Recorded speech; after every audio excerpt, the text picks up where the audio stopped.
الحمد لله رب العالمين والصلاة والسلام الأتمان الأكملان على المبعوث رحمة للعالمين وعلى آله وصحبه أجمعين. اللهم لا علم لنا إلا ما علمتنا إنك أنت العليم الحكيم. أما بعد فنواصل إن شاء الله عز وجل شرح الأربعين النووية للإمام يحيى بن شرف النووي رحمة الله عليه رحمة واسعة وسائر علماء المسلمين. Donc nous poursuivons Inch'Allah Azza wa Jal l'explication des 40 hadiths de l'imam Yahya ibn Sharaf al-Nawawi rahmatullahi alayhi. Qui sont les frères qui comprennent l'arabe? Non. Non.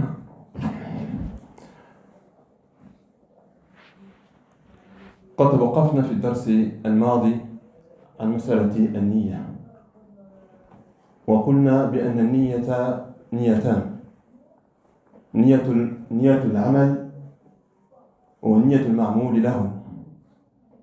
وقلنا بأن نية العمل تميز بين العبادات أو تميز العبادات بعضها عن بعض، وتميز كذلك العبادات عن العادات. وتوقفنا عند تلك المسألة.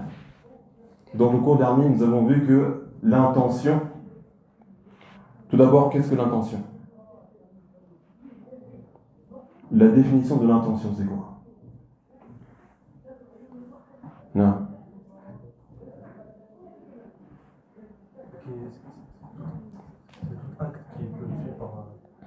L'intention, c'est quoi? Personne n'a révisé. Non. C'est la volonté du cœur à faire une action en cherchant à se rapprocher de Non. Allah. النية إرادة القلب العمل تقربا لله. Le fait que le cœur cherche à faire un acte en recherchant à se rapprocher d'Allah. Et l'intention, elle est de deux sortes: l'intention de faire l'acte et l'intention pour qui l'acte est accompli. On a vu que l'intention, elle sert à déterminer l'acte d'adoration que tu souhaites accomplir. Et que l'intention, elle distingue entre les actes d'adoration eux-mêmes. Ça, on l'a vu. Non. Mais l'intention ne sert pas seulement à ça.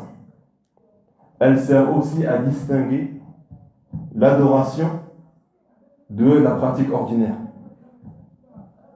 Non. Elle sert aussi à distinguer l'adoration de la pratique ordinaire. Car il y a des choses qui, d'apparence, peuvent ressembler à une adoration ou un acte ordinaire. Comme, مثلا, al-ghusl, le fait de se laver. Deux personnes peuvent se laver, une pratique une adoration et l'autre pratique un acte ordinaire.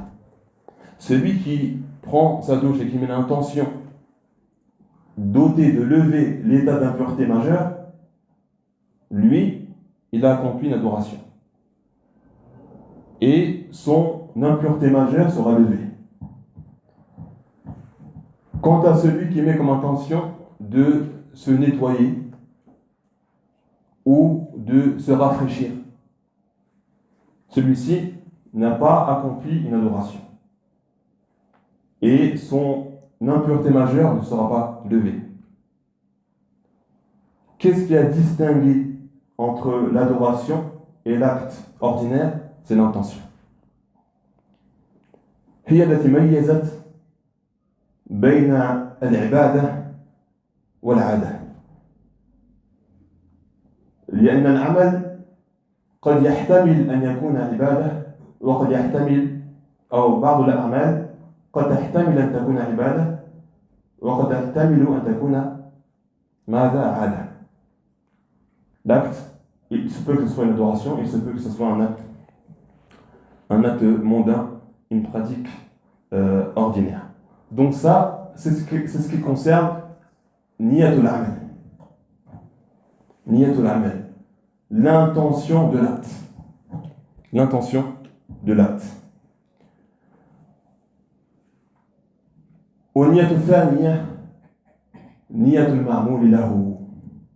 L'intention de celui pour qui tu accomplis l'acte. Non. L'intention de celui pour qui tu accomplis l'acte. وهي باختصار الإخلاص. En résumé, c'est l'ikhlas, la sincérité.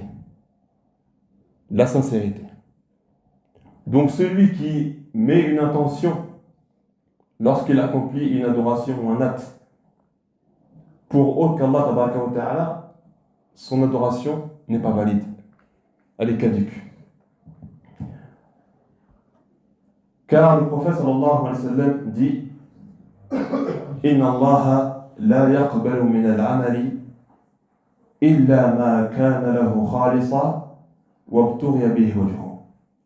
Allah n'accepte pas un acte sauf celui qui est fait sincèrement pour lui en recherchant par cela son visage. Non. Donc celui qui fait un acte dans lequel il fait de l'ostentation, ça veut dire qu'il pratique cet acte-là pour avoir l'éloge des gens, pour être bien vu auprès des gens, son action est vaine et caduque. Aussi, celui qui cherche par son action un bien mondain. Quelle est la différence entre les deux? Quelle est la différence entre l'intention ou plutôt quelle est la différence entre l'ostentation et le fait de vouloir par son action un bien mondain? ما هو الفرق بين الرياء وإرادة العبد بعمله الدنيا؟ Non. Quand c'est pour les gens, c'est du shirk mineur. Non. Les deux, c'est du shirk mineur. Mais quelle est la différence entre les deux? L'ostentation, c'est le fait de rechercher l'éloge des gens. Qu'ils te louent et qu'ils disent du bien de toi. Ça, c'est l'ostentation. Et le deuxième, c'est le fait de vouloir un bien mondain. Vouloir de l'argent, vouloir une autorité, etc. Non. Celui qui pratique une action dans laquelle il est touché par l'ostentation, soit cette ostentation, elle est au début de l'action. Elle est au début de l'action. Dans ce cas-là, son action est rejetée. Son action est vaine et caduque. Car il n'a pas recherché par cela le visage d'Allah. Celui qui, par exemple, est assis à la mosquée, tout seul dans la mosquée, en train de jouer avec son portable, et il entend une personne rentrer dans la mosquée. Il pose son portable, il prend le mushaf et il commence à lire le Coran. Pourquoi il fait ça? Pour cette personne-là. Afin qu'elle dise, Masha'Allah, le frère, il lit le Coran. Donc lui, il a débuté l'action pour autre qu'Allah. Il n'a pas recherché la récompense d'Allah, mais plutôt les louanges et les éloges des gens. Lui, qu'il ait mis cette intention pour cette personne seulement, ou qu'il ait mis l'intention pour Allah et aussi pour cette personne-là, son acte est caduque. Car Allah n'accepte des adorations que celles qui sont faites sincèrement pour lui et par lesquelles son visage a été recherché. Donc là, on parle de celui qui débute l'adoration et recherche les éloges des gens. Son acte, lui, il est caduque. Il n'est pas valide. Et en plus de cela, il a commis un péché majeur. Car l'ostentation fait partie des péchés majeurs. Mais l'ostentation peut être aussi au cœur de l'action, au milieu de l'action. Ça veut dire quoi? Ça veut dire que la personne a commencé l'adoration sincèrement pour Allah. Et ensuite, il a été touché par l'ostentation. Il prie pour Allah Azzawajal, sincèrement, puis une personne entre à la mosquée. Et là, il commence à embellir sa prière, à réciter avec une belle voix, à allonger ses recours, à allonger ses sujouds, à montrer la piété dans sa prière. Et lui, il a commencé pour Allah Tabaraka wa Ta'ala, sauf qu'il a été touché pendant l'adoration, pendant l'acte, par l'ostentation. Lui, il se trouve face à deux cas. Soit il arrive à repousser l'ostentation, dans ce cas, son adoration est valide. Ou il laisse s'installer l'ostentation jusqu'à la fin de l'adoration. Dans ce cas-là, l'adoration est caduque. Mais l'ostentation peut être aussi après l'action. Ça veut dire qu'il a fait une action pieuse pour Allah Azzawajal, du début jusqu'à la fin. Sauf que cette personne-là n'est pas patiente. Elle s'empresse d'aller citer ses bonnes actions aux gens afin d'être louée. Alors que cette action, il l'a faite pour Allah, mais il la dévoile aux gens. Masha'Allah, hier soir, je me suis levé vers 3h du matin et j'ai fait Qiyam al-Layl. J'ai lu le Coran et j'ai fait des bonnes actions, alhamdulillah. Mais il veut par cela être loué par les gens. Non? Quel est le jugement de quel est le statut religieux de cette adoration? Elle est valide aussi. Mais il est dans une situation qui est grave. Pourquoi? Parce que certains ulama voient que dans ce cas-là, son action est caduque. Car c'est de l'ostentation. Et que le fait qu'elle soit dans l'adoration ou après, ça ne change rien au jugement. C'est pour ça qu'il est important que lorsque tu fais une adoration discrète, personne ne t'a vu, ne va pas la dévoiler aux gens. Car tu risques de perdre la récompense de cela.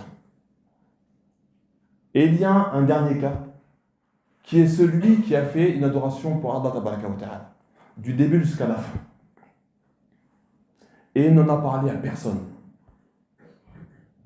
Sauf que des gens ont su qu'il a fait cette adoration-là. Et ont fait ses éloges. Et lui, il a été content, heureux, il s'est réjoui de ça. Que les gens fassent ses éloges pour cette action qu'il a accomplie. Ceci n'est pas interdit. وَهَذَا مِنْ عَاجِلِ بُشْرَى الْمُؤْمِنِ. مِنْ عَاجِلِ بُشْرَى الْمُؤْمِنِ. Ça fait partie de la bonne nouvelle qu'on lui a accordée dans cette vie d'ici-bas. Ça veut dire que si toi tu fais une action sincèrement pour Allah et que, qaddar Allah, les gens ont su que tu as fait cette action et ont dit du bien de toi et que tu as été réjoui de ça, eh bien c'est un bon signe. Et c'est une bonne nouvelle accordée aux serviteurs dans cette vie d'ici-bas. Et il n'y a aucun péché par rapport à cela. Donc ça, c'est ce qui concerne al-riya, l'ostentation. Et bien sûr, le dernier cas, on appelle en arabe, le premier c'est al-riya. Lorsque l'adoration est faite au début de l'action ou pendant l'action, on appelle ça al-riya. Et celui qui dévoile ses actions après les avoir accomplies, on appelle ça as-sum'a, at-tasmi'. Mais on peut traduire les deux par ostentation. Riya, la yarji'u sahihan. Celui qui a rendu caduque son adoration, elle revient pas valide. Mais puisqu'il a fait tawba, eh bien Allah Azza wa Jal lui enlève le péché de cet acte. Mais ça ne veut pas dire que ton action va être correcte. C'est comme celui qui fait la prière sans le wudu. Non?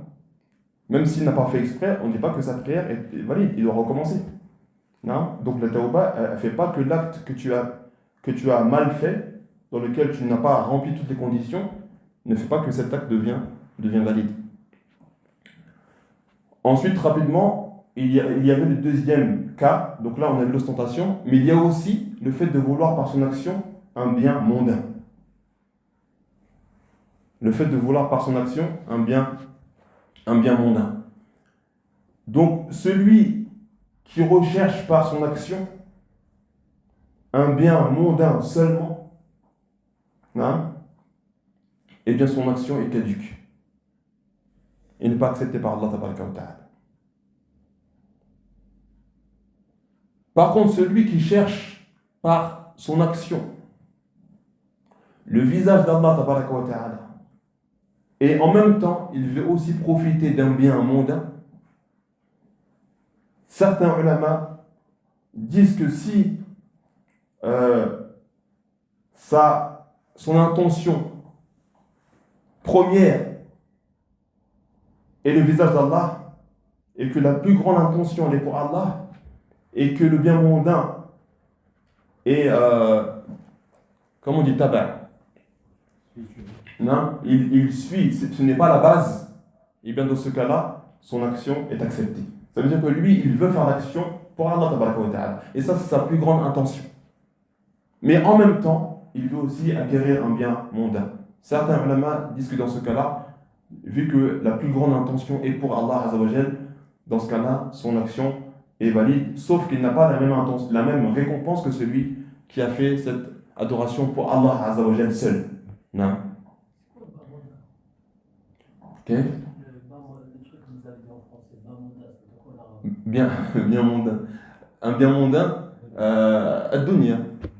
Ad-dunya, non.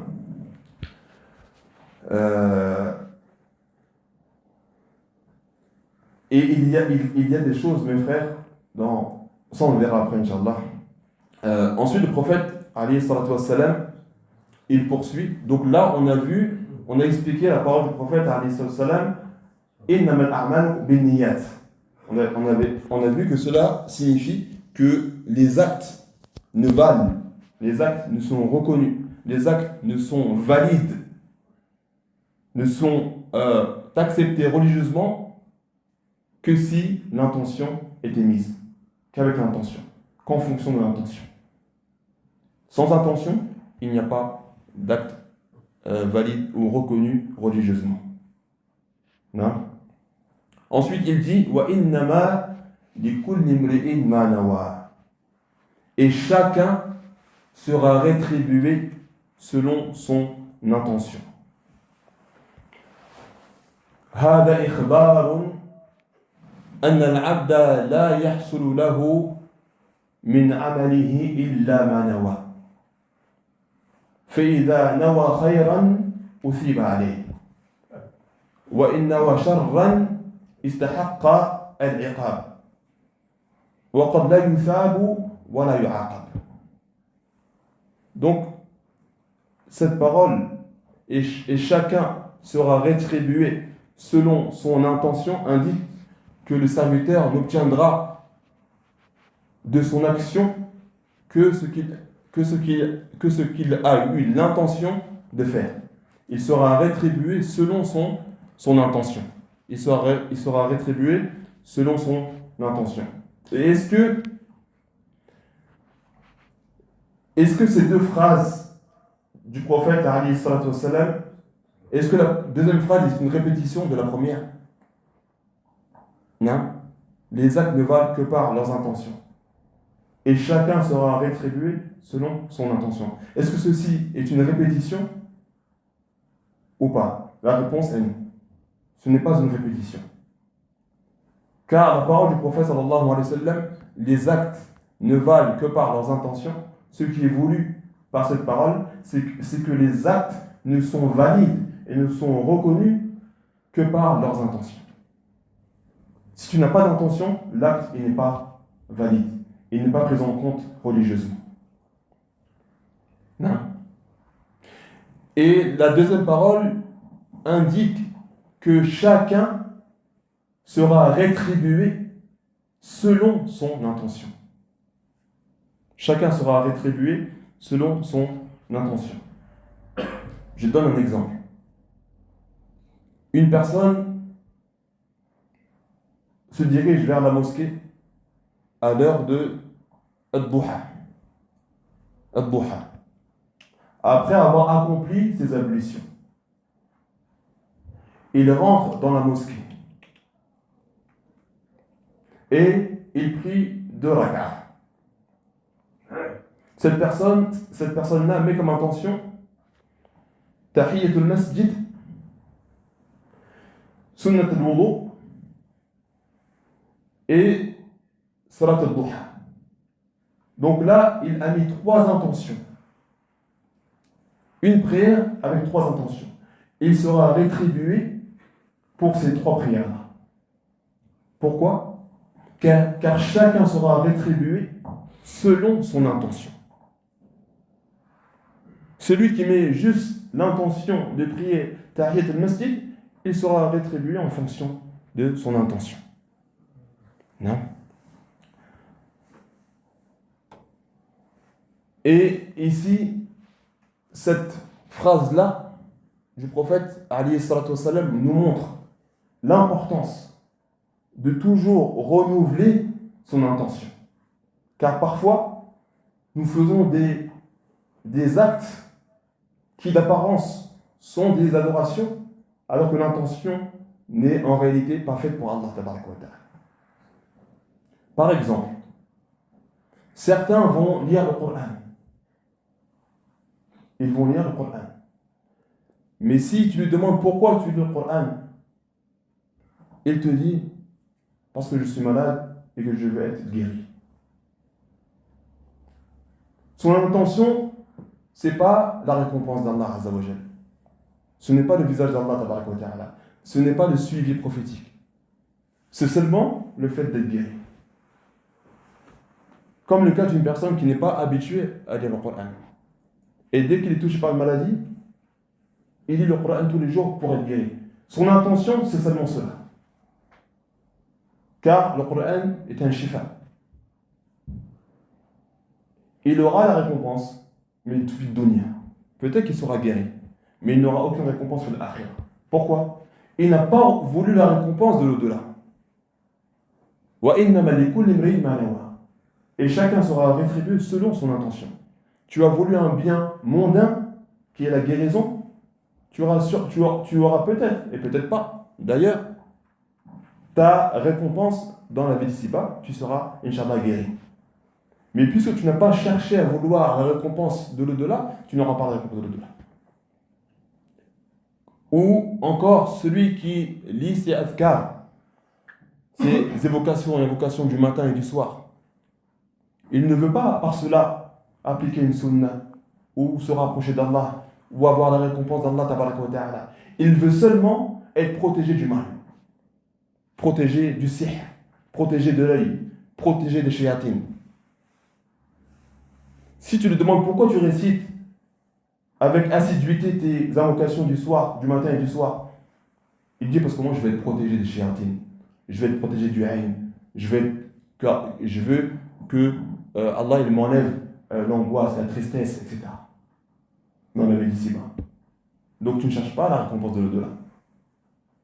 Il se peut qu'il n'a même pas pensé à la récompense de l'au-delà. Donc c'est pour ça qu'il est important quand tu fais une action de toujours renouveler l'intention. Pourquoi j'ai fait ça ? Parce qu'il se peut que tu te fatigues à voir une chose, tu te fatigues à faire une chose, et tu auras quelques bénéfices dans la vie d'ici-bas, mais tu n'auras pas de récompense dans l'au-delà. Car tu n'as pas voulu ça. Et Allah te récompense par rapport à ton intention. Chacun sera rétribué selon son intention. Ensuite, le prophète sallallahu alayhi wa sallam, il donne un exemple pratique de ce hadith en disant فَمَنْ كَانَتْ هِجْرَتُهُ إِلَى اللَّهِ وَرَسُولِهِ فهجرته إلى الله ورسوله ومن كانت هجرته لدنيا يصيبها أو امرأة ينكحها فهجرته إلى ما هاجر إليه. Après avoir donné ces règles, il donne un exemple. Il donne l'exemple de la hijra. والهجرة هي الانتقال من بلد الكفر إلى بلد الإسلام فرارا بالدين. الانتقال من بلد الكفر إلى بلد الإسلام فرارا بالدين. Le fait d'émigrer, de délaisser un pays de mécréance vers un pays musulman afin de préserver sa religion. Et la hijra est مشروعة إلى قيام الساعة. الهجرة مشروعة إلى قيام الساعة. Cette adoration est légiférée jusqu'à la fin des temps. Et elle est obligatoire pour toute personne qui vit dans un pays non musulman dans lequel il ne peut pas pratiquer ouvertement sa religion. Donc celui qui vit dans un pays non musulman dans lequel il ne peut pas pratiquer ouvertement sa religion, non, et qu'il peut partir, qui a la capacité de partir dans un pays musulman, pour lui, cette hijra est une obligation. Cette hijra est une obligation. Quant à celui qui peut pratiquer sa religion, ouvertement dans le pays dans lequel il est, certains ulama voient qu'il peut rester, mais qu'il est préférable de partir dès lors qu'il trouve un pays dans lequel il peut vivre. Bien sûr, il y a des gens qui sont excusés, qui ne peuvent pas partir. On parle pas, quand on parle d'obligation, toujours on parle de celui qui a la possibilité. On ne parle pas de celui qui n'a pas la possibilité. Comme une personne qui est malade et qui ne trouve pas de remède dans un pays musulman. C'est le traitement de cette maladie qui est une maladie grave, une maladie qui peut être mortelle, par Methalan, et il ne trouve pas ce remède dans un pays musulman. Et son remède se trouve que dans un pays non musulman. Lui, il est excusé. Il est excusé jusqu'au jour où Allah le guérit ou jusqu'au jour où il trouve un remède dans un pays musulman. Donc le prophète sallallahu alayhi wa sallam, il dit, celui dont l'émigration est motivée par un bien, un intérêt mondain qu'il souhaite obtenir, ou une femme, ou bien plutôt celui qui émigre pour Allah et son messager, son émigration sera comptée comme étant pour Allah et son messager. Et celui qui émigre pour un bien mondain qu'il souhaite obtenir, ou une femme qu'il veut épouser, alors son émigration sera pour ce quoi il a émigré. Tout d'abord, il dit celui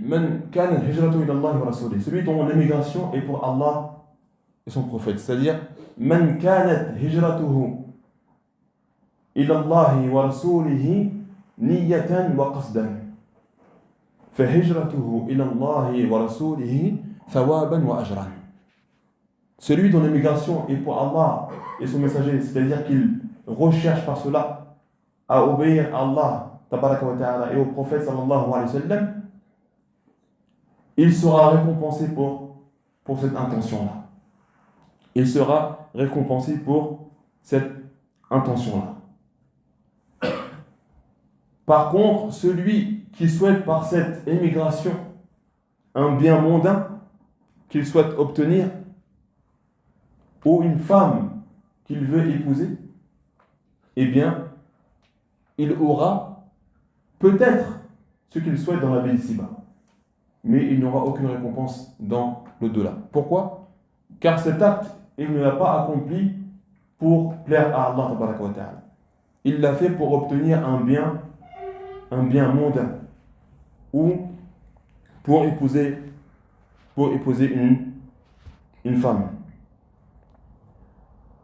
Et vous remarquerez que le prophète sallallahu alayhi wa sallam, dans la première partie, il a dit فَمَنْ كَانَتْ هِجْرَتُهُ إِلَى اللَّهِ وَرَسُولِهِ فَهِجْرَتُهُ إِلَى اللَّهِ وَرَسُولِهِ. Celui dont l'émigration est pour Allah et son prophète et son messager, son émigration sera pour Allah et son messager. Il a répété. Il n'a pas dit il sera récompensé ou il aura un grand mérite. Non, il a répété. Son émigration sera pour Allah et son messager. Ça, c'est pour montrer la grandeur et la valeur de sa bonne intention. Non? Et il suffit pour une action d'être valorisée, qu'elle soit attribuée à Allah tabaraka wa ta'ala. Non? Mais lorsqu'il a parlé de la dunya et celui dont l'émigration est pour un bien mondain qu'il souhaite obtenir, ou une femme qu'il veut épouser, il n'a pas dit son émigration sera pour un bien qu'il souhaite obtenir ou une femme qu'il veut épouser. لماذا؟ لخسة نيته وتنقيصا وترذيلا له. Parce que son intention est mauvaise et insignifiante chez Allah tabaraka wa ta'ala. Et c'est comme si le prophète sallallahu alayhi wa sallam disait que son intention, elle est tellement vile, elle est tellement méprisante qu'elle ne mérite même pas d'être mentionnée une seconde fois. C'est pour ça qu'il a dit, celui dont l'émigration est pour un bien mondain qu'il souhaite obtenir ou une femme qu'il veut épouser, son émigration sera pour ce quoi il a émigré. Il se peut qu'il l'obtienne et il se peut qu'il ne l'obtienne pas. Non. Et les raisons aussi pourquoi le prophète sallallahu alayhi wa sallam n'a pas répété cette phrase-là, c'est que l'intention pour Allah azza wa jalla est unique. Il n'y a qu'une intention. C'est le fait de plaire à Allah tabaraka wa ta'ala et de lui obéir et d'obtenir son agrément. Alors que l'intention pour les biens mondains sont multiples. Ça peut être pour une femme, ça peut être pour un travail, ça peut être pour de l'argent, ça peut être pour X raisons. C'est pour ça qu'il a dit son émigration sera pour ce quoi il a émigré. Non.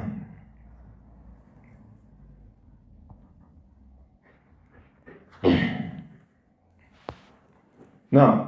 Donc l'intention, c'est elle qui détermine la validité de l'action et c'est elle qui va déterminer la rétribution de la personne qui a accompli l'acte. Non. Donc ça, c'est bon pour l'émigration, mais j'ai cité précédemment que ceci n'est qu'un exemple. Ceci n'est qu'un exemple. Mais c'est aussi valable pour l'étude de la science, l'enseignement, pour l'imama, pour le hajj et pour les autres adorations. Celui qui étudie la science pour Allah tabaraka wa ta'ala, il sera récompensé. Et son acte sera accepté, sera valide. Quant à celui qui étudie la science pour un autre objectif, il se peut qu'il soit pécheur, qu'il commette un péché en fonction de son intention. Si c'est une mauvaise intention, il a commis un péché. Celui qui apprend la science pour la notoriété, ou pour débattre avec les gens, ou pour rabaisser les gens, ou pour être avancé dans les assemblées de sciences, ou dans les assemblées entre individus, celui-ci, non seulement son acte n'est pas accepté, mais en plus il a commis un péché. Celui qui enseigne pour avoir la notoriété et être loué, la même chose. celui qui prie en tant qu'imam pour avoir une place spécifique, pour avoir la notoriété des gens, pour être respecté, lui aussi, il ne sera pas récompensé. C'est pour ça que la personne qui ne pense pas que la bonne intention, c'est une chose qui est automatique, non, il faut renouveler l'intention. Parce qu'il se peut que tu te fatigues à accomplir des actes d'adoration et tu n'es pas sincère. Bien sûr, on ne doit pas rentrer dans l'extrême de ceux qui sont touchés par des doutes obsessionnels. Ils sont toujours en train de douter. Ah, je ne suis pas sincère, je suis un hypocrite, etc. Non, on ne parle pas de ce cas-là. Ceux-là sont des frères qui ont une maladie. Ça, c'est une maladie. On parle des frères, non, on parle du fait de renouveler sans cesse l'intention pour que ton action soit comptée chez Allah tabaraka wa ta'ala et que tu ne te fatigues pas à faire des adorations pour lesquelles tu n'auras aucune récompense ou plutôt pour lesquelles tu auras peut-être des péchés. Non? Et l'intention, c'est une chose, la bonne intention, c'est une chose qui se travaille. Ne te dis pas, c'est bon, moi je suis sincère et je resterai sincère, je n'ai pas besoin de faire des efforts. Wallahi, chacun d'entre nous doit faire des efforts pour être sincère. Chaque chose que tu fais, tu l'as fait pour Allah tabaraka wa ta'ala. Et tu ne regardes pas le regard des gens. Tu ne regardes pas les gens. Tu n'attends pas les éloges des gens. Ou que les gens t'avancent. Ou t'accordent un respect particulier. Parce que si c'est le cas, tu verras tes actions caduques et vaines. Et tu seras étonné le jour du jugement de ne voir aucune action. Où sont toutes ces actions que j'ai pratiquées, fils de mien? Oui, tu as pratiqué, mais tu n'étais pas sincère. Donc, ta pratique de ces actions est comme une personne qui n'a rien fait. Pire encore. Car toi, tu as commis des péchés. Donc, plutôt que d'avoir des bonnes actions et d'être récompensé, tu vas mériter le châtiment. Pourquoi? Car tu n'as pas été sincère. Pourquoi? Parce que tu as été insouciant. Tu n'as pas pensé à la chose la plus importante dans l'adoration, qui est de méditer sur ton intention. Pourquoi je le fais?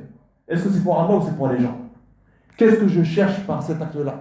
Est-ce que je cherche la récompense de cette vie d'ici-bas ou est-ce que je cherche la récompense de l'au-delà chez Allah tabaraka wa ta'ala? Chacun de nous doit méditer sur cela. Et je finis en disant que An-niyya mahalluha al-qalb. Wat-talaffudhu biha bid'ah.